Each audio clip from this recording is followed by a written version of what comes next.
Salam olahraga. Kembali lagi di AHM Channel. Sebelum melanjutkan menonton video ini, mohon dibantu subscribe, like, komen, dan share-nya untuk mendapatkan video-video terbaru selanjutnya. Terima kasih, semoga Tuhan senantiasa membalas kebaikannya.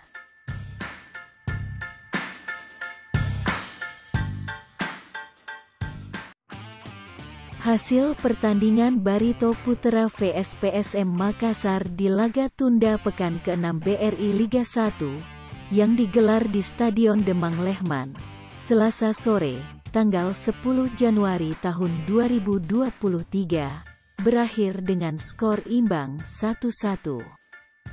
PSM Makassar sempat unggul terlebih dulu lewat gol bunuh diri Renan da Silva Alves menit 20, yang kemudian berhasil disamakan oleh Barito Putra melalui gol Mike Rigoberto Out menit 57.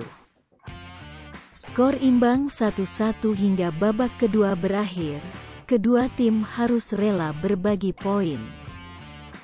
Dengan hasil imbang ini, Barito Putra semakin terpuruk ada di peringkat 16 klasemen Liga 1 dengan 15 poin, sedangkan PSM Makassar masih kokoh di puncak klasemen dengan 34 poin.